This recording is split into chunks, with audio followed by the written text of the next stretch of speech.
So here comes another raw, honest video post about the fact that when you are a sensitive empath, highly sensitive woman. Today is my birthday. I'm 43 years old, and so yeah, it's another year in my life, and I cannot help it but reflect on this topic. Because this happened to me again, that I was opening up, I was talking to this man.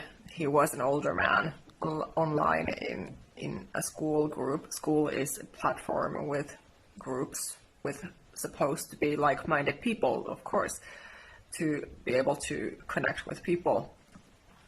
And so I really did not expect this. So if you are an empath, highly sensitive woman, like I am as well, you can resonate to be an earth angel, starseed, but you are a chosen one of God. You want to believe in God. You have always had this longing that you don't belong here on this planet, in this world, and you are here to do big things, good things, to help this world and its inhabitants. So you're one of my soul sisters and soul brothers. And so then you're in the right place if this resonates. But yeah, what is really coming to me today is that, the fact that when you open up to a man as a woman and suddenly the man starts hitting on you, it's crazy. Even though online, you have not even met that person and you think that you can just talk to them, and then suddenly they turn the switch. So what I was feeling from this man was like this lustful Jezebel energy. So he was supposed to be a good person. Naturally, I would not have, been talking to him otherwise about my personal important matters.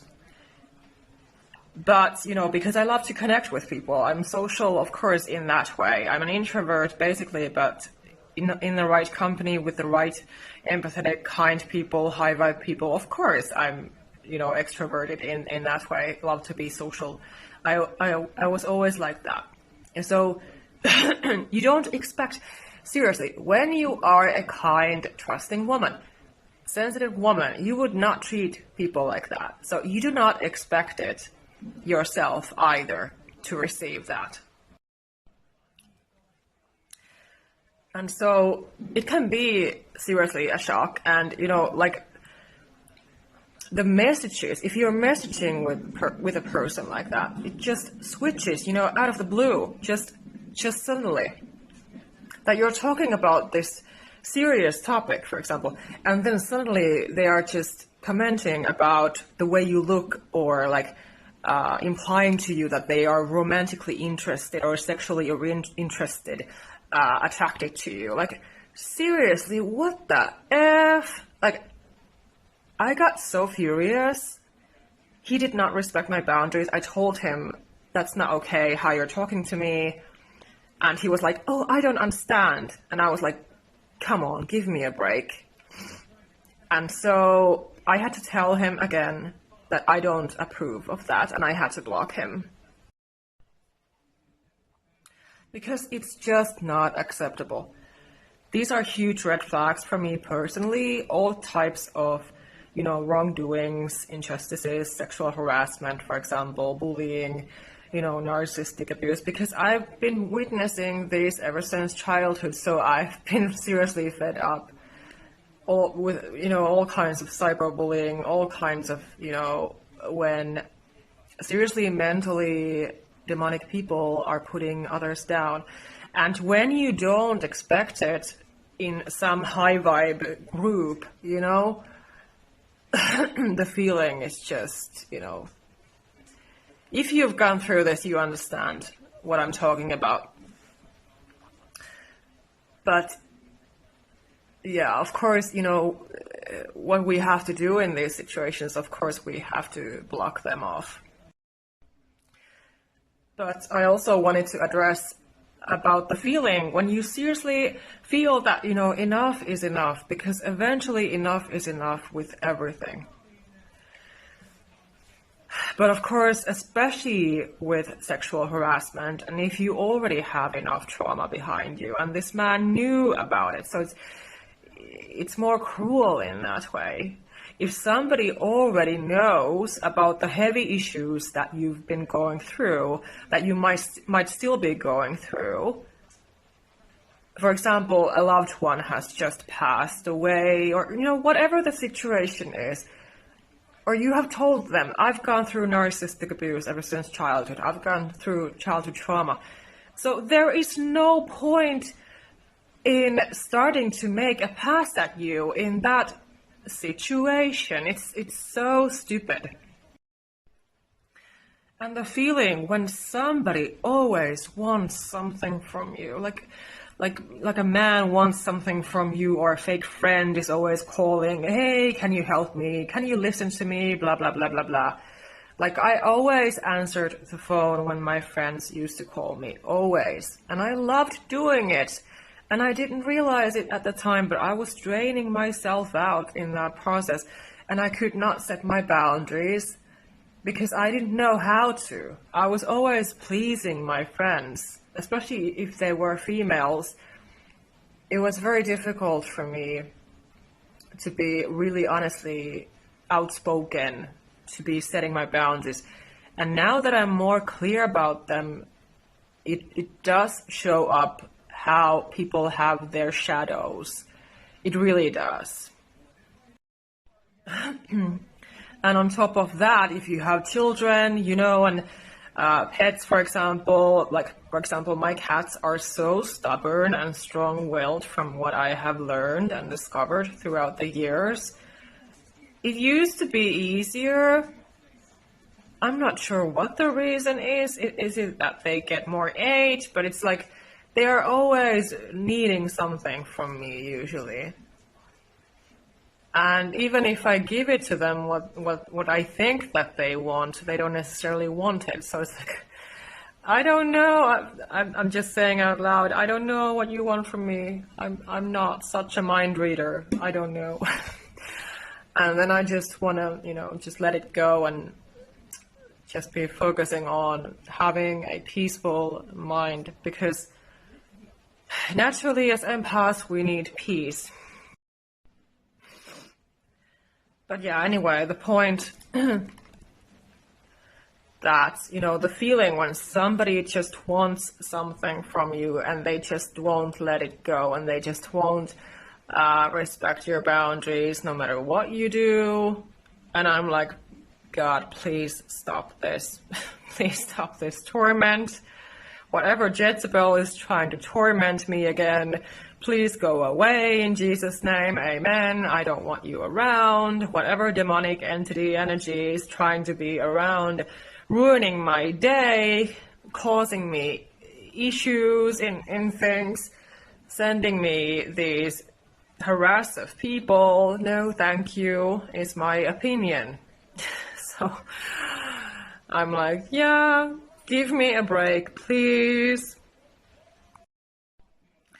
And again, a reminder, how do you know that you're being sexually harassed or somebody is violating your boundaries? Because we don't always see this, because we are sensitive, we're trusting, we're highly sensitive, we are kind people. So because we don't do that to other people, it's difficult to sometimes discern when it's happening. It's difficult to really understand and comprehend, when it's happening, and you don't always recognize it. It can take a lot of practice, a lot of work.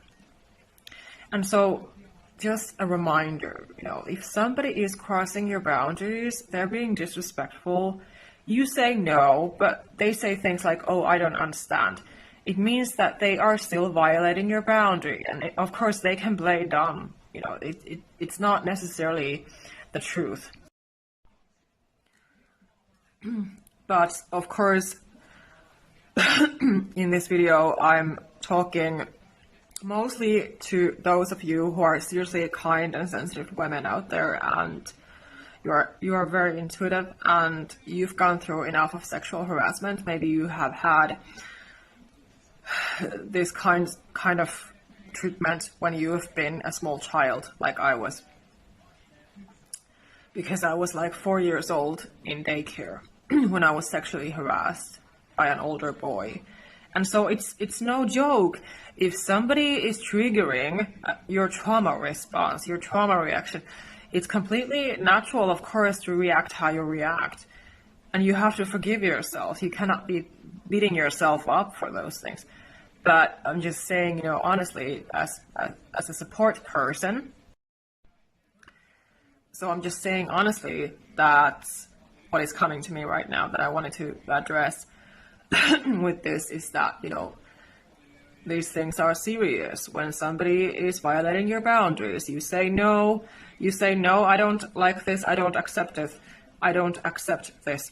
They should respect that boundary. They should respect that opinion. And there is no point in over-explaining and overextending yourself and waiting around for them to start respecting you. If they do not apologize firsthand, when you first tell them no, I don't approve of that, you send them the signal that you're not wanting that behavior, that treatment.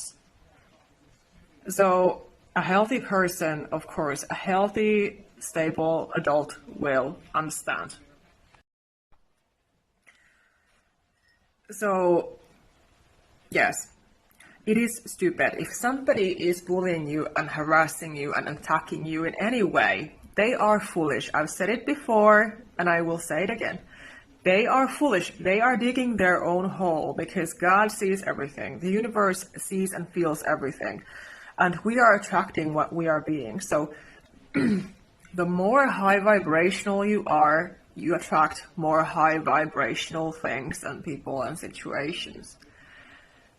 Of course, the fact that apparently us empaths and highly sensitive women, because we're kind, we can be attracting these kinds of people, these kinds of men who think that they can just treat us how they wish. But again, it's their lesson to learn that it's not acceptable. But they don't understand it. They are so empty within, these kinds of narcissistic people. I'm not saying that this man was a narcissist, of course, but what is coming to me is that he had something off within him because he was acting this way. It was definitely not a good sign. It was a clear red flag that I had to block him and report him to the admins because, he made me feel very uncomfortable as I was opening up vulnerably about painful issues, personal things, and it seemed like he was just, oh, you're such a fine woman, oh, if I was younger, I would like to come to meet you, blah, blah, blah, blah, blah. And I was like, no, I don't want this. So, of course, a good man would respect that boundary. And again, I want to point out the fact and the feeling when you seriously are a kind, highly sensitive woman and you've already gone through enough narcissistic abuse, narcissistic partners, for example, in your life, childhood trauma, and you are completely fed up and all you want is respectful relationships and connections with people. And then you get this, that somebody is exploiting your vulnerability again, your feelings against you, your empathy, your trust, your compassion, loyalty. Like in this situation that I was opening up to this man, I was like, I thought I could trust him. So it is abusive. It's abusive energy when you start to exploit someone like that. I was feeling vulnerable and he just made it about his own needs. Because as women, seriously, when we're kind and sensitive and we're trauma survivors, we have gone through narcissistic abuse, we've gone through so many heavy issues, and we're strong women, but we have to seriously know and understand when we are being disrespected so that we don't fall for it. Because again, there's no point in losing your peace. There's no point in losing yourself and your state of mind and your mental and physical health just because somebody is doing something to you. Again, it's always a reflection, a projection of other people's issues. So many people have mental health issues, narcissistic people have as well. And all of these people who just want power and control and who do not understand vulnerability and kindness. And of course, when you are a recovering people pleaser, like I have been as well, the feeling and the fact and the reaction that can come with something like this, when somebody seems to be violating your boundaries again and like defining you and telling you how you should feel or what you should look like or what you look like, making personal comments, for example, being intrusive in some ways, being sexually harassive, coming to your space in some way. Doesn't matter what the situation is, how they are doing it, but still they are being intrusive, and this is disrespectful, this is abusive, it's bully behavior. We always know who respect us when we set our boundaries. Again, respectful, healthy people will respect when you say once.